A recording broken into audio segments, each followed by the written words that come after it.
সেই দিন আমার স্বামীর সাথে আমার একটা ছোটোখাটো ঝগড়া হয়। আমি গর্ভবতী বলে আমার সাথে সে বেশি ঝামেলা করেনি। তার পরের দিন বিকেলবেলা আমার বাবার বাড়ি থেকে ফোন আসে। আমার শাশুড়িকে বলে আমার বাবা যে সামনের শুক্রবারে আমার বড় ছেলের কাবিন, আপনারা সবাই আসবেন, আর পারলে আমার মেয়েটাকে আর মেয়ের জামাইকে আরো 2-3 দিন আগেই পাঠিয়ে দিয়েন, যাতে করে ওর মার সাথে যেয়ে ও কেনাকাটা করতে পারে।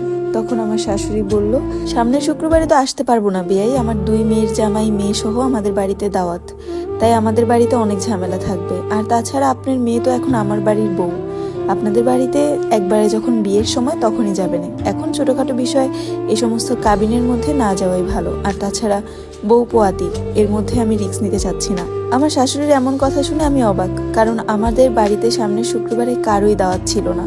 এটা নতুন একটা কথা তৈরি হলো, যাতে করে আমাকে আমার বাবার বাড়ি থেকে যাওয়াটা আটকাতে পারে। তারপরও আমার বাবা অনেক রিকোয়েস্ট করলো, কিন্তু আমার বাবার কোনো কথাই সে শুনেনি, না মানে নাই। তারপর আমার বাবা আর কোনো উপায় না পেয়ে আমার জামাইকে ফোন দিল। ফোন দিয়ে বলল যে তুমি রিয়াকে নিয়ে চলে আসো, তোমার মাকে তো বলেছি কিন্তু আসবে না, আর তোমাদের বাড়িতে তো পুরান কুটুম আসবে, সমস্যা নেই, তোমরা চলে আসো। আর আমার ছেলের তো প্রথম বিয়ে, প্রথম সবকিছু, তো ওর বোন যদি না থাকে ব্যাপারটা কেমন না।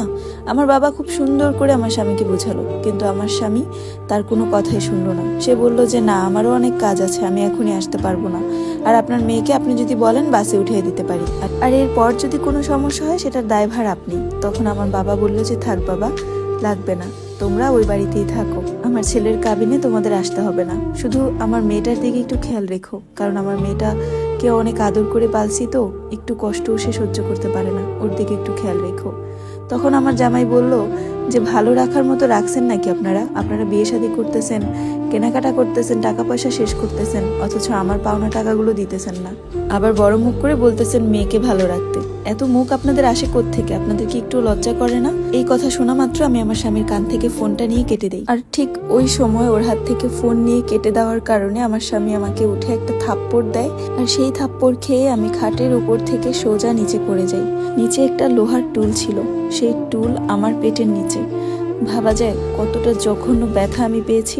সঙ্গে সঙ্গে আমি পেট মুড়িয়ে পড়ে যাই, আর আমার ব্লিডিং শুরু হয়। ও মা বলে চিৎকার দেওয়ার কারণে আমার শাশুড়ি পাশের ঘর থেকে আমাকে এই অবস্থায় দেখে আমার স্বামীকে 2টা থাপ্পড় দেয়, আর আমার স্বামী আমাকে এই অবস্থায় দেখে সেও ভয় পেয়ে যায়।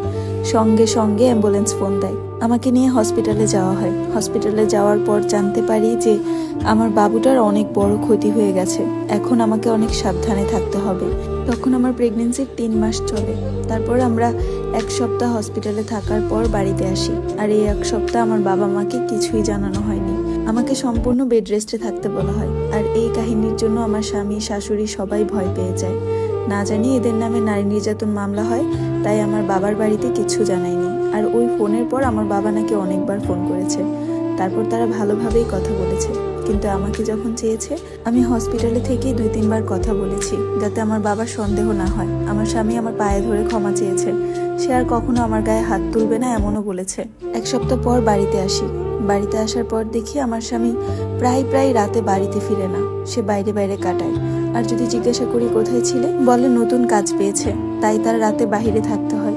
তার মাও প্রায় সময় তার সাথে রাগারাগি করতো রাতে বাইরে থাকার জন্য, কিন্তু আমার স্বামী পাত্তা দিত না। হঠাৎ করে দেখলাম যেই ছেলে কিনা মা ভক্ত ছিল, মায়ের সব কথা শুনতো, সেই ছেলে হঠাৎ করে মায়ের অবাধ্য হয়ে গেল। আমার শাশুড়ি যেটা বলতো সেটার উল্টোটা করতো, আর আমাকে তো সে একেবারে সহ্যই করতে পারতো না। তার ব্যবহার এত জঘন্য হচ্ছিল দিনে দিনে, মনে হচ্ছিল তার সঙ্গে আমাকে জোর করে বিয়ে দেওয়া হয়েছে, অথচ সে আমাকে ভালোবেসে জোর করে বিয়ে করে নিয়ে এসেছে। এভাবেই কাটে আমার 3 মাস। আমার যখন প্রেগনেন্সির 6 মাস, তখন একদিন হঠাৎ একটা আননোন নাম্বার থেকে ফোন আসে আমার মোবাইলে। ফোনটা রিসিভ করার পরে জানতে পারি এটা ওর বাল্যকালের বন্ধু। সালাম দিয়ে কথা বলা শুরু করলাম। সে আমাকে বলল যে আপনার স্বামী কি করে না করে কোনো খোঁজ খবর রাখেন ভাবি। তখন আমি বললাম যে কি খোঁজ খবর রাখবো ভাই, আমি তো নিজেই অসুস্থ, ঠিক মতো চলতে পারি না, সম্পূর্ণ বেড রেস্টে থাকতে হয়। সে আমাকে বলল ভাবি একটু খবর রাখেন, কারণ ও কিন্তু অনেকটাই অধপতনে চলে গেছে, আর কিভাবে ঠিক করবেন আমি জানি না। আর আপনার কাছে বলার কারণ আমার বাল্যকালের বন্ধু এইভাবে নষ্ট হয়ে যাবে সেটা আমার চোখের সামনে দেখা সম্ভব না। ওর বন্ধু যখন ফোনটা রেখে দেয়, ওই দিন সারা রাত সে বাসায় আসেনি।